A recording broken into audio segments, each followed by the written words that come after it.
Welcome to Streams of Income with self-help author Ryan Rieger. For the next hour, you'll hear proven methods for how to live the multiple income streams dream. Ryan is passionate about helping others discover their gifts and start their own business. He's published 5 books, and his courses and group coaching programs have changed the lives of thousands of students all over the world.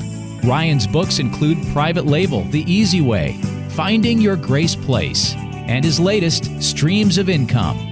And now, here's your host, Ryan Rieger.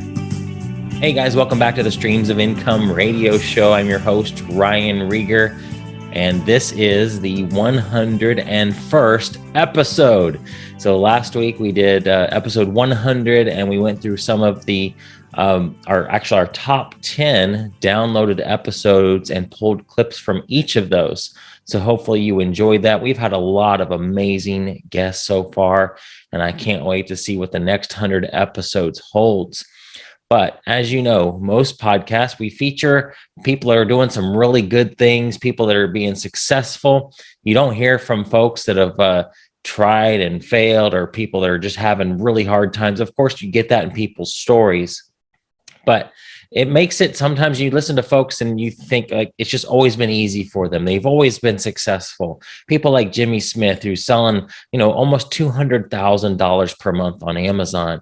Sometimes you hear stories like that and it makes you think, well, golly, Jimmy probably was selling on Amazon from birth, and he's just never made a mistake, never made a bad buy, has always known what to do, and has always been super, super successful. And that is totally not the case.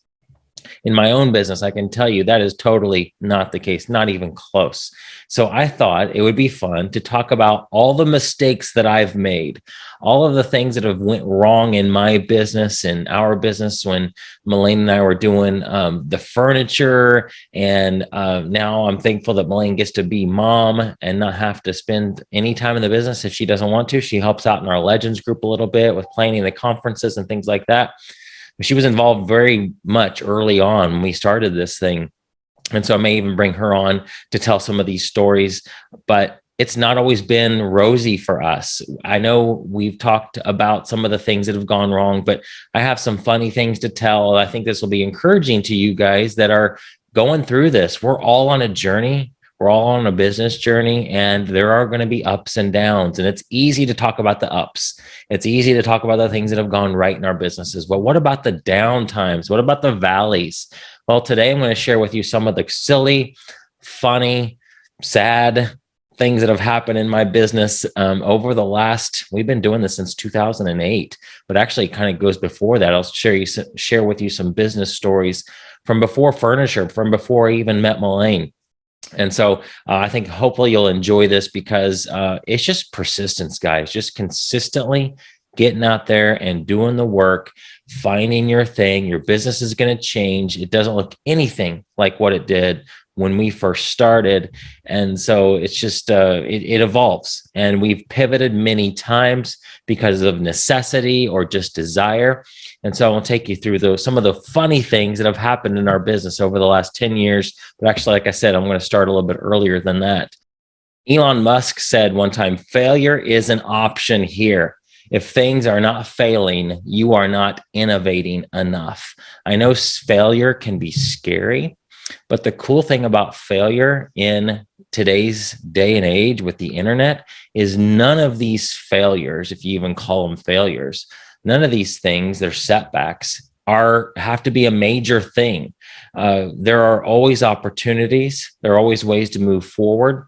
And if you're doing little tests here and there, you're trying things here and there, with the internet, it doesn't have to be expensive. In fact, a lot of times you can test a business idea for completely free, just a little bit of your time. And if it doesn't work, yeah, okay, it's a failure. But you found a one way, it's an opportunity. You found something else that didn't work that will lead you to what will work for you. And so just keep trying things. I love that quote. Just keep innovating, keep going after it, guys. So let's talk about some of the crazy things that have happened in my business and my life, because you might look at me and think, oh, he's so successful and it's always worked out for him, but that is not true at all. I am just like all of you, had many quote failures. But you know what's cool about some of these things that I'll share with you is that God was in them. And some of the things that I look back and I see is like, wow, that was a painful experience. That was a tough time. That was not a fun experience for us. Well, there was always opportunity that came out of it. There was always something that came out of that. There was just new things that was sprang about as a result of some of these things. And I'll share more with you as I go through some of these with you, but it's so cool. So none of these quote failures were something that completely knocked us out. These are things that will actually opened up new opportunities, and new doors came from that.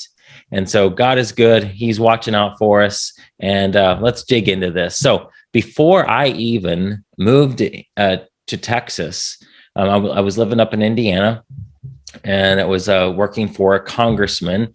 A buddy of mine and my brother, we went into the real estate business. We bought a property in Anderson, Indiana, near Anderson University. We bought one and fixed it up a little bit and rented it out to a college student. Like, yay, great, this thing works. So we bought another house, and I think we bought a third pretty quickly. We took some coaching about real estate, and we were going in pretty heavy. This was like 2002, 3, 4, 5 in that area. And so it was very easy to get properties with little or no money down. And so we kind of stretched ourselves a little too thin.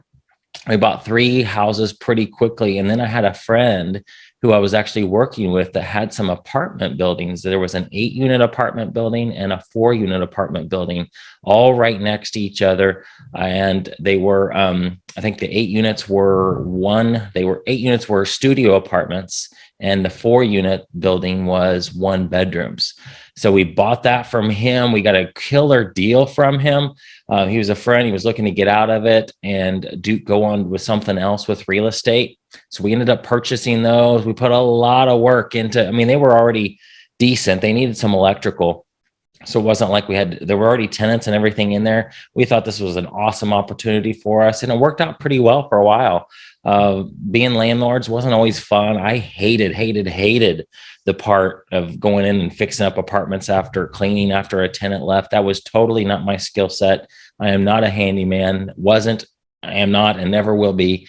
My brother kind of took on that role. I took on the role of the financier person, of managing the money, going to the bank, making sure the bills were paid. That was kind of my role in the business, helping with the advertising, did a lot of that. We all pitched in on that. We'd go put ads around on campus, put ads in the paper. So we worked really hard, and it was actually profitable. We were actually turning profit, able to make a little bit of money. But I moved to Texas in 2008. And after that happened, my brother and my friend were kind of left with doing that. And me being out of the picture was really hard. I was not able to be effective from a distance, and it just didn't work out. And then, of course, 2008 happened. The market kind of crashed, and we went through a painful process of trying to get those liquidated. We found a company that went in and bought them and turned them around. We had to sell them way cheaper than we owed on them. And so that was a painful experience with real estate. It totally did not sour me on real estate at all. I would be interested in doing something again. And we had some other houses too. And actually another, like a 3-unit apartment building, I think, that ended up going south. It was bad, but you know what? I knew that I was supposed to be in business, and I kept plugging along and just realized, well, maybe, that was bad timing to be in real estate, and, kind of just lick your wounds and move on with that. But that was my first venture into a larger size business, a bigger business. I played around with eBay here a little bit in there, but it was our first real business, and it was a complete failure. And so I hope that's encouraging to some of you that have gone through things and not worked out. I've been in multiple MLM opportunities.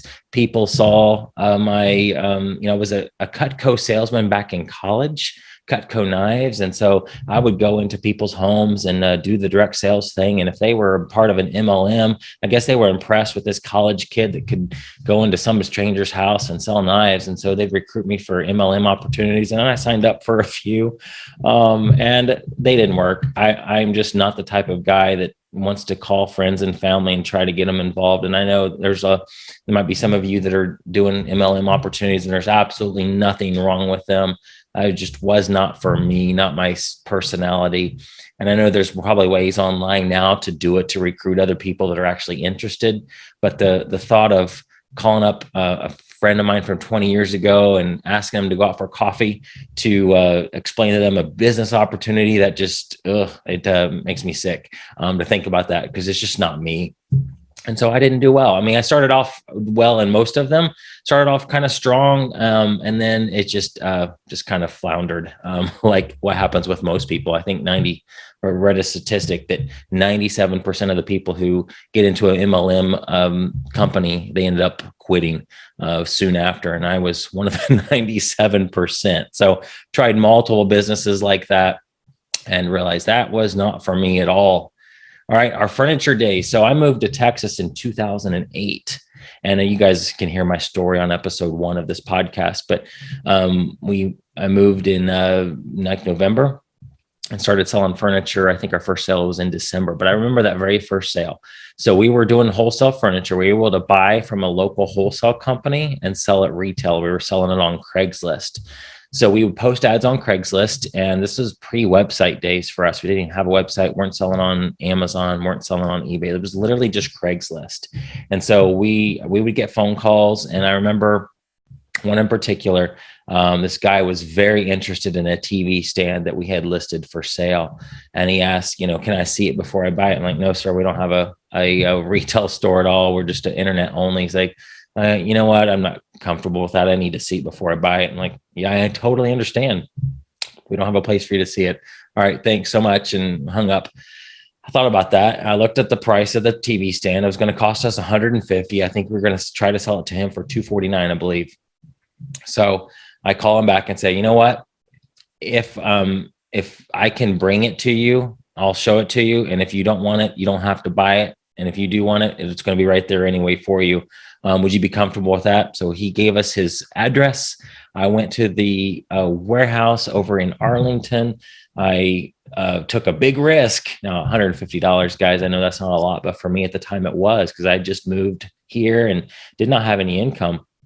And so we took a risk of spending $150 for a TV stand. Had no idea if this guy was going to like it, but I just felt led to do it. So I called him back. He said, cool, went and picked it up, paid $150 for it. It was mine, whether I wanted it or not now. So I'm just praying all the way there. Elaine was with me at the time. She went with me on that first delivery. And we got to his house. We opened up the back of our Toyota 4Runner. And I remember getting a box knife out, cutting around the boxes, and like, man, it's really ours now. If he doesn't want it, we're in trouble. Take off all the packaging, all of the styrofoam, and open it up. We get it out of the box. We put it on his driveway really carefully. He's like, I like it. I want it. So he paid us $250, instantly made $100 cash. We were thrilled with that. And that was how our furniture business was born, on a $150 risk for me. And so I know that first sale, for those of you selling on Amazon, we always celebrate the first sale for people. And that is a very exciting thing. And that was the first of many furniture sales for us. Now we're not selling furniture anymore. It's been years since we've done that. We pivoted away from that business, but hopefully that first sale, little story there, will encourage those of you who are a little bit nervous about your next venture, about what you feel called into doing, if you're selling on Amazon or eBay. But just get out there, guys, and you can make it happen. So in those early days, I was picking up furniture myself, delivering it all over the Dallas-Fort Worth Metroplex. We'd also have people that would come to our home and pick up.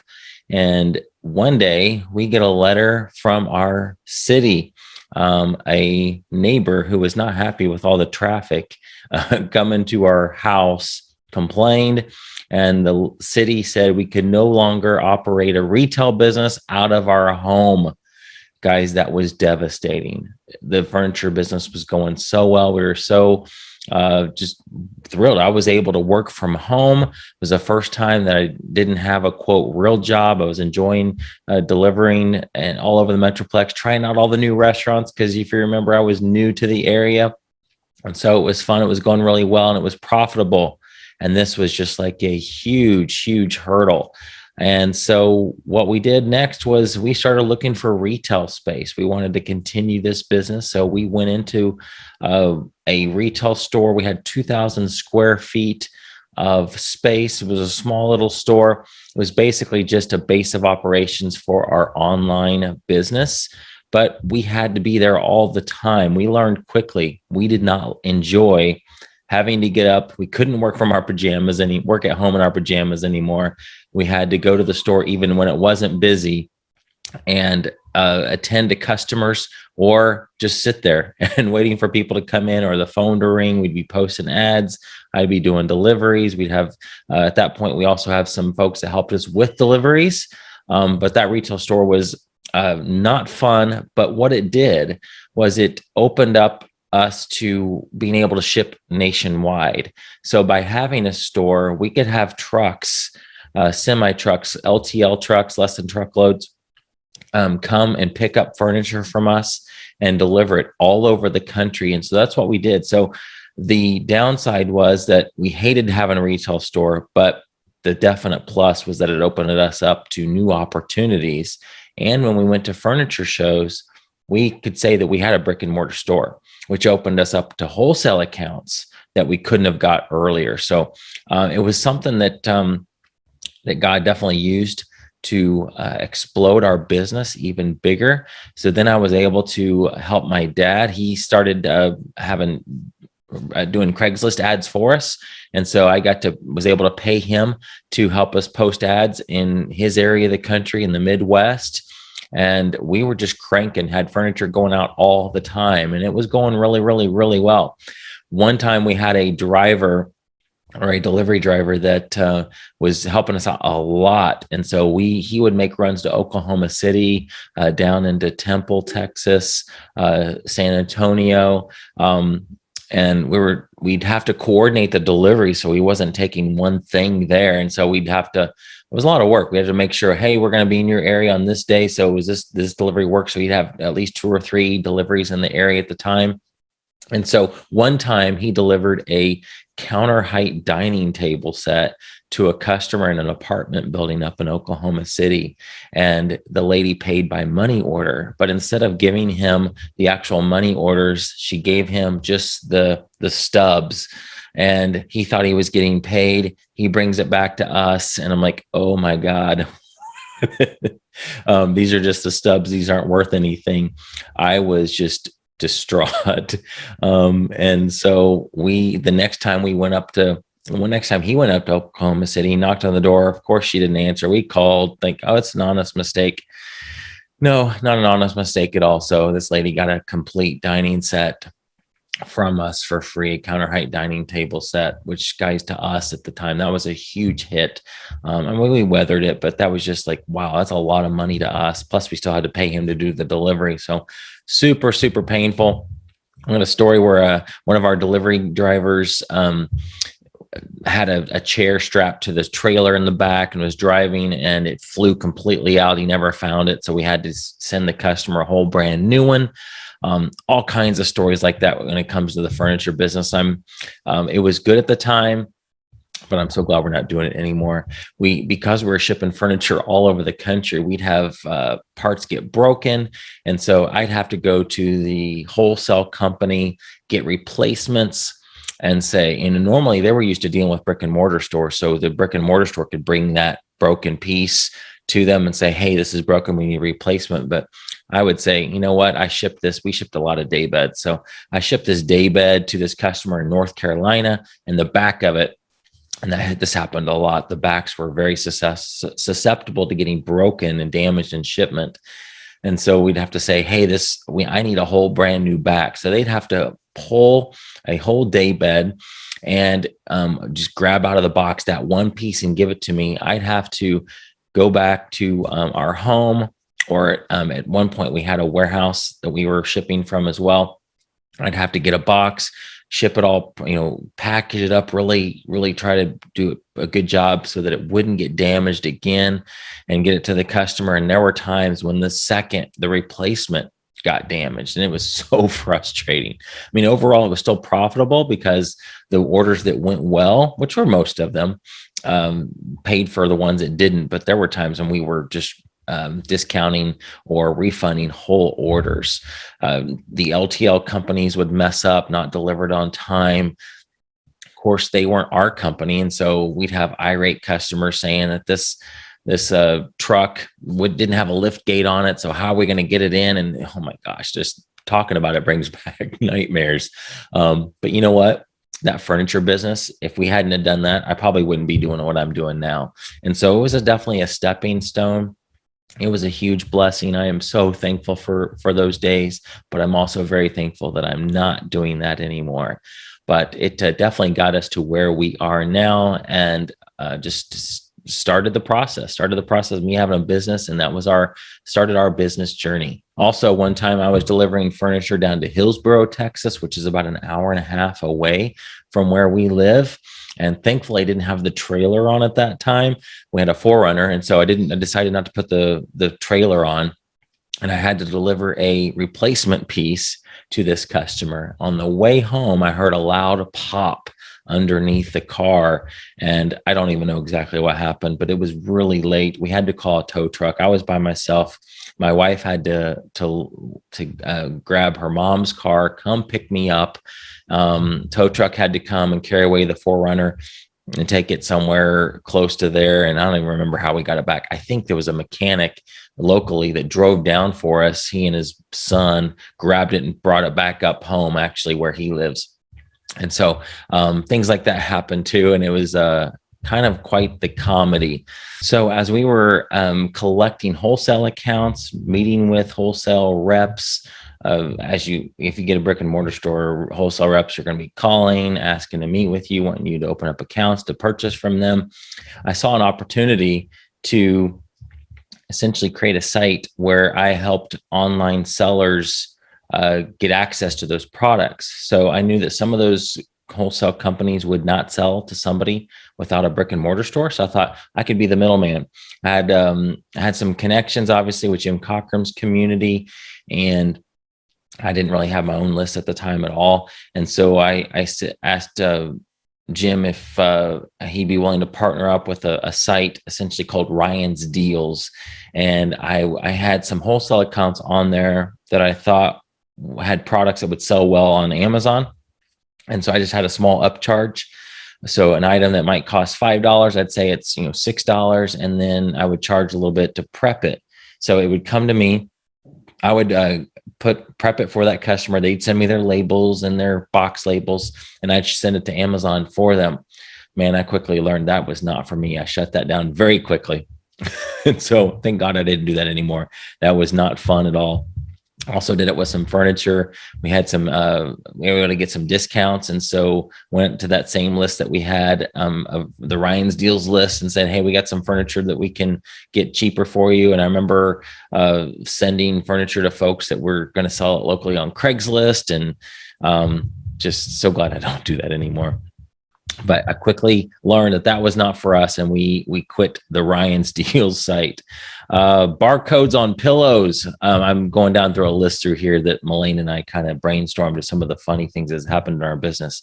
So one time we bought some neck pillows, and this company had, I think, two different versions. One was a blow up one, and one that was already blown up. And so we ordered from this wholesale site, and the barcodes, there was an issue with the barcodes. They didn't match. So essentially we sent in a version of the neck pillow which was not what was on the listing.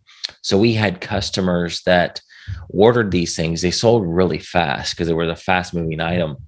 But we had customers get the ones that we sent in and started complaining because I think it was the ones that we sent in were ones you had to actually blow up like a inflatable. And that was not what they expected to get.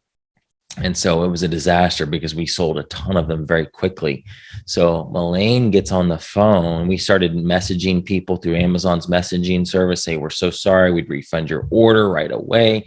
And so she had to get on the phone. I think we had to even find I think what we did was go on to another Amazon seller's listing and ship the correct one to that customer. So not only were we refunding them, but we were shipping them a new one for free, I believe. But she'd get on the phone and call them. And I know one person was flying the next day, and oh my gosh, she had to ship it to their hotel. So just a mistake that we overlooked the listing and sent in the wrong thing. Okay, trade shows. We've been to a lot of trade shows. One show we went to was the licensing show. It was in Vegas. We were with some friends of ours, and I don't know what we were doing, but we walked into that show not knowing exactly what the show was even about. I think we were it was in Vegas. So it was an opportunity to hang out with our friends and see them. And the show, the reason we were going was the show, but we had no idea what the show was even about. So it was just crazy to me that we would sign up for something and not knowing what we were doing when we were there. So we walked into the first booth, and this was Melane's idea: find a booth, an exhibitor that has products that we don't even care about, and just ask them about what's going on here.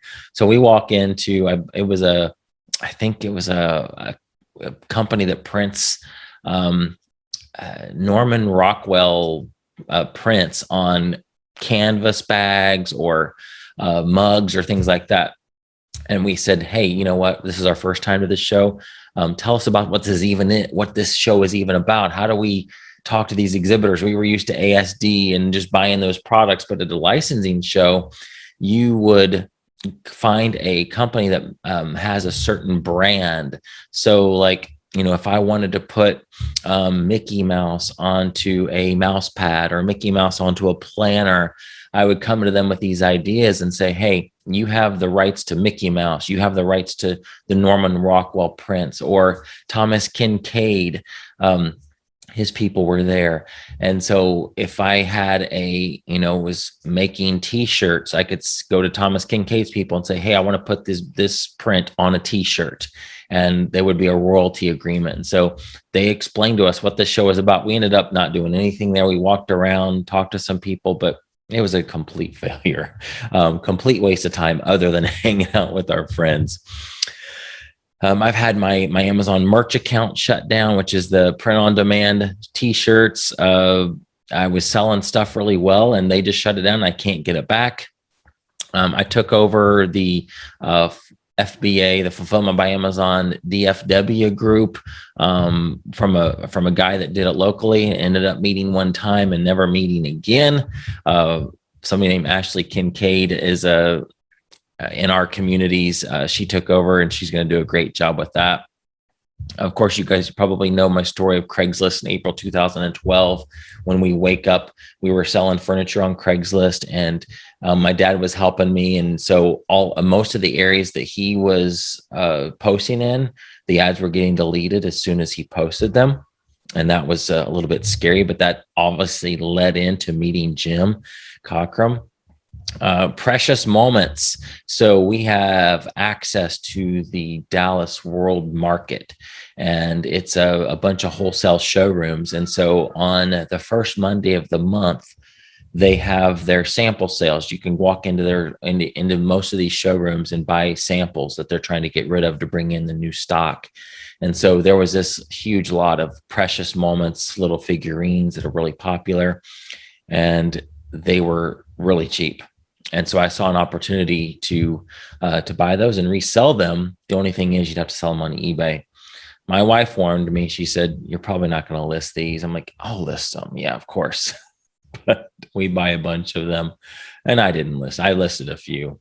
We ended up selling them on Facebook Marketplace one by one. It was a disaster. Might have even had them in a garage sale as well. So I learned that I do not enjoy listing things on eBay. I'd rather pay somebody to do that instead. So that was a failure. Oh, okay. Another one, an antique mall. So you've probably all been to these antique malls where there's booths all over the place. And so we had all kinds of products that we could sell. We thought, let's try it. We had some small decor items that we were still able to buy wholesale, still are if we want to.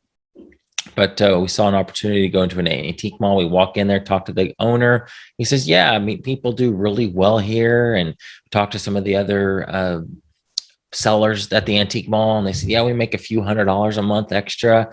It's one of those things where you literally just have to go every once in a while and make sure that things are stocked. And so an extra of several $100s a month, $1,000, that was like, yeah, easy to do since it was really close. That was a total disaster too. We hardly sold anything. It was not even worth having it open. So we did it for a few months and quickly shut that down. So I know, I'm glad that we didn't continue that. I've learned when to shut it off when it's not making sense. And that one did not make sense at all. But there were people that are doing really well. We must have just not have had the right products. We've had bundles that we put together that didn't sell. Go to the work of putting them all together and they didn't sell. We'd have to recall all of them. One time we had a company we got wholesale from at a trade show and ordered a lot from them. Thousands of dollars worth from them. We started sending the products in and we get a letter from them saying we can't sell their products on Amazon. We're like, well, wish you would have told us that at the beginning. So we had to recall all the inventory and figure out what to do with that. I think we sold some of it on Facebook Marketplace at a garage sale. I think we even gave some of it away. So that was super frustrating. I've had other wholesale products that we've ordered that we never even listed. I know it's silly. Yeah, really, really crazy that we've done that. And it's mostly my fault. And we also had a product that was selling really, really, really well. We thought, oh my gosh, we're going to be rich. And soon after that, just the competition came in and just destroyed that listing. They went to an exclusive relationship with one other seller, not us, unfortunately. And so that's still selling really well on Amazon, but I think that company's selling it. But we've had so many ups and downs, guys. It's so many what I'd call quote failures, but they've turned into other things. But as I look through all these things, I mean, these are just experiences for growth, opportunities that God turned around, opportunities that looked bad at the time, but that He turn it around and made something good out of it. I'm a firm believer that when one door closes, God has another door right there waiting for you that is wide open. That's the case when Craigslist was a lot of our ads were being deleted back in 2012. And God led us to Jim Cockrum and his community and that auction story that I talk about a lot because that was so pivotal to us. And where one opportunity was closing, another major, bigger, wider opportunity, more profitable opportunity was right around the corner. So guys, have faith. Business can be hard. There are going to be times when you are just I think it was a graphic of an entrepreneurial's journey where you're top of the mountain. Yay, everything is going great. This is awesome. And then, the next day you could be like, what am I doing? I need to go back to a regular job. And like, yay, it's awesome again. And you just learn to ride those waves. Just stay the course, know what your goal is. Just be willing to pivot when you need to pivot. Trust God, believe in Him, believe that He's got an awesome plan for you, that you are going to be successful. Yes, there are going to be things you go through that are not fun, that are going to look like it's the end, but it's not. Just hang in there. He's got you. Just stay in community. Follow podcasts like this. Listen to other podcasts. Get in community with other people. Have a team of support around you that are doing the same thing, that can cheer you on when life gets tough, when business gets tough. And if you ever need prayer, send me an email, ryan@ryanrieger.com. I love praying for people that have issues, that are struggling. And I get emails all the time from people that are struggling and just wish for prayer, guidance, to point them in the right direction. I love doing that. So feel free to do that. I read all my emails and respond to all of them as well. Love you guys. Thank you so much for listening. Thank you for being in my audience. Listen to this podcast. If subscribe to get notifications of every episode, get them right on your phone there every time. And we will see you in the next episode. You've been listening to Streams of Income with self-help author Ryan Rieger. From right here in the Dallas Metroplex, Ryan teaches several entrepreneurial courses and group coaching programs to students all over the world. Be sure to listen next week at the same time for Streams of Income with Ryan Rieger.